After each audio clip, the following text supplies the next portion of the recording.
Richard Bevan from Cassini Resources is in the Perth studio speaking with me now. Richard, great to see you. Yeah, hi Danielle, how are you going? Very good, thanks. Well, you're going well too. From the looks of things, you've just released fantastic news out on the back of drilling at your flagship West Musgrave project.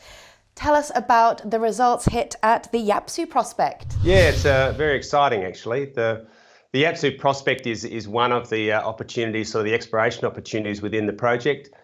We've been dying to get out there and do some exploration work, which we commenced sort of late May, beginning of June, and got some great hits on some great success on our first drill hole. So it really is. We're waiting for the assays, but the core looks like it's well mineralised, and we've got a reasonably solid, sort of in excess of 6 metres of massive sulphide with quite a large zone of disseminated sulphide, sort of around 60 metres as well. So it really does bode very well for what is an early stage prospect, but lots of potential. Yes, and a lot of drilling there. Can you tell us what is it like on the ground at West Musgrave now? And tell us that mineralisation does appear to be open in all directions. Have these latest results affected your exploration and development plans at all? On the ground, it's busy. I mean, the camp is, we've got in excess of 50 people on site. There are 5 drill rigs there with another one due to roll up in the next couple of weeks. So there's lots of activity on site. The Yappsu prospect, or our whole exploration strategy really has been around trying to identify higher grade mineralisation to add to the Nebo-Babel development. And this looks like it's a great opportunity for that. As you mentioned, the mineralisation is open in all directions.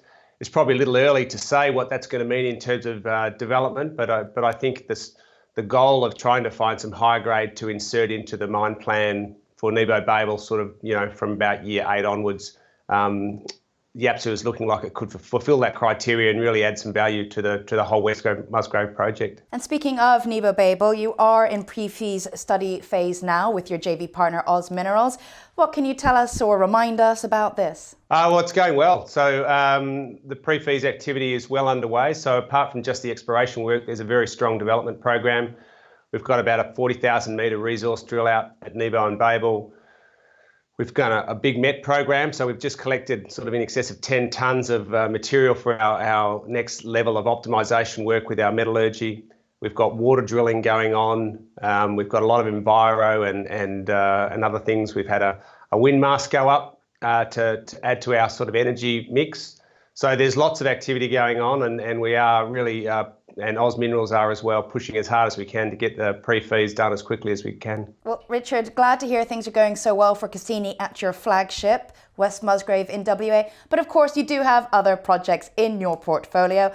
What can you tell us about some of these? I know in particular, you've had some success at West Arunta, proving up some targets that you're going to go drill soon. What's the latest? We have. The intention with the West Arunta project was that we would be drilling around about now. We've actually been delayed by a few weeks. There was some weather came through a couple of months ago, and that's really pushed back a lot of the drill contractors over the period. So we're probably not going to be drilling that until sort of mid to late July. But that looks great. We've got some good targets there. That's a 100% Cassini project. And a great opportunity for us to add some value through the next drill program. And remind us, Richard, to leave us off at West Arunta, at West Musgrave, at all of your project sites, what are the next key activities that Cassini will be undertaking and releasing news flows on? Probably the next key thing are the assay results from Yappsu, and also from some some resource extension work that we did at Babel at the HT load, which was another really successful step out program. So those assays should come through in the next week or two, and we've got another hole at Yappsu that started this morning. So, over the next few weeks and preceding months, there should be lots of exploration news coming out of the West Musgrave, complemented by our own work at the West Arunta. And that means that we will be seeing you in the studio regularly, I hope. Richard, thanks for your time today. Thank you.